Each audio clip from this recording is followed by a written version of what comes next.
President al-Assad greets our armed forces on the 67th anniversary of the Army's establishment for their determination to defeat armed terrorist gangs.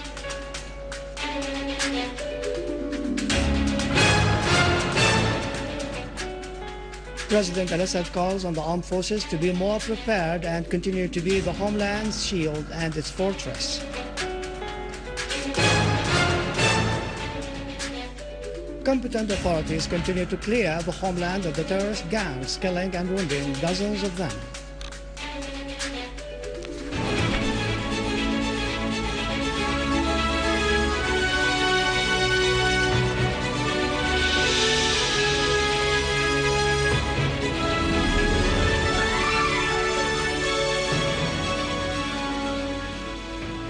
Good afternoon, ladies and gentlemen. Welcome to our news for today.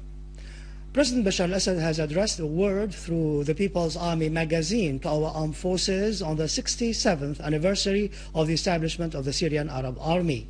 The President commended the courage of the armed forces, whether soldiers or officers, praising their sacrifices for the homeland, their bravery and non-hesitation in protecting the country, and full confidence in victory as they are set on making a brilliant, prosperous future for upcoming generations.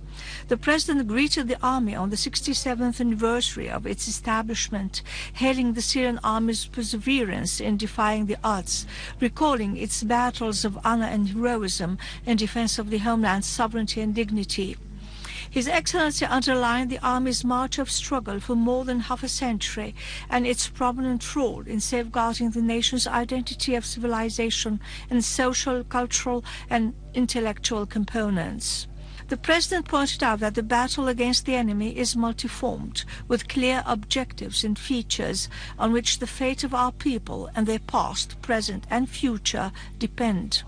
The enemy, the President pointed out, has used its stooges inside the homeland as a means to deal a blow to the homeland's stability, shake up citizens' security, and undermine our economic potentials and academic expertise in a bid to weaken us and hinder our future progress.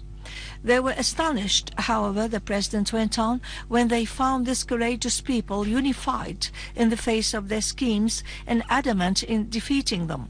They started to look for other ways out of their defeats, to work out other plots to target the steadfastness of our country and to assign the task of implementing them to their local agents.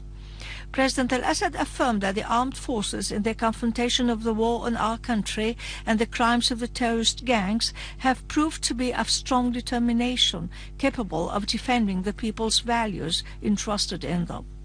The President called on the armed forces to continue to be the homeland's shield and fortress, expressing his own confidence and the confidence of the people in them, and greeting the souls of our martyrs and their families, and wishing speedy recovery for the wounded Army personnel.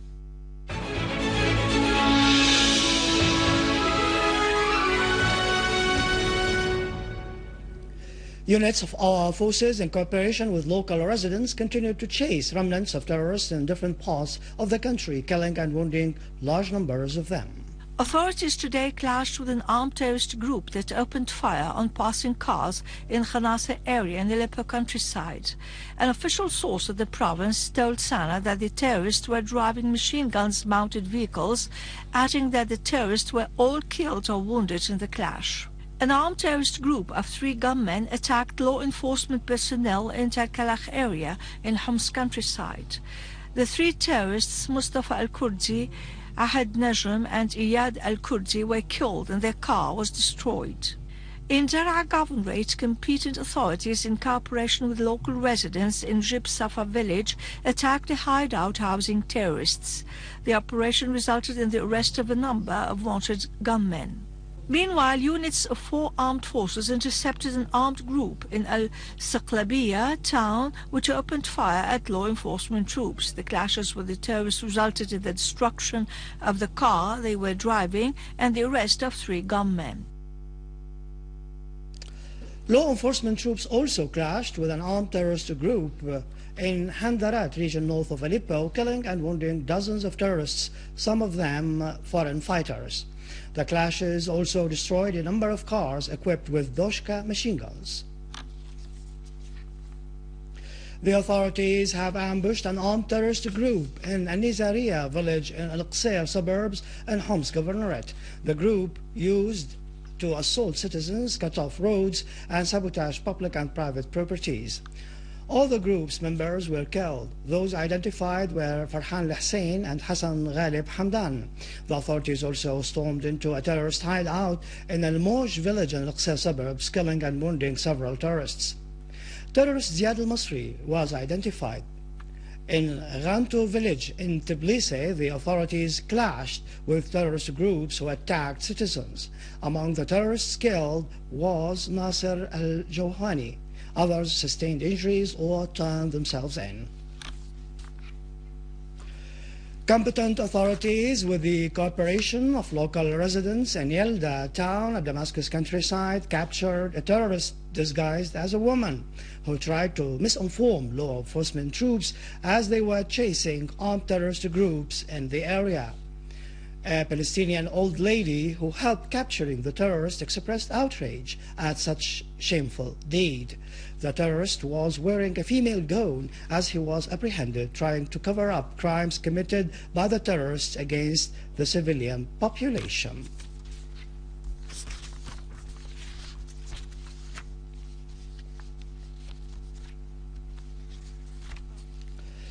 Finally, Iranian Foreign Ministry spokesman Mehmanparast has affirmed that the government and people in Syria are defending their territorial integrity and national interests in the face of a comprehensive war.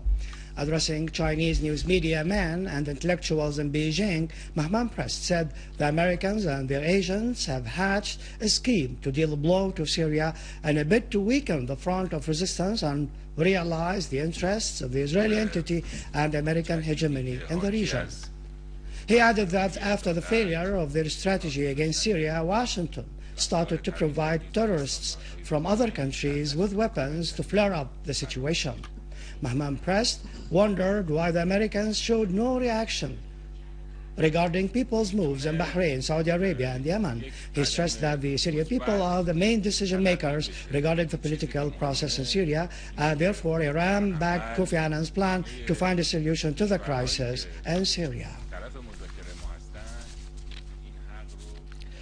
With this, we conclude our news bulletin for today. For more information about Syria and the region, you can visit our website in English, syriaonline.sy. Up next, the latest business.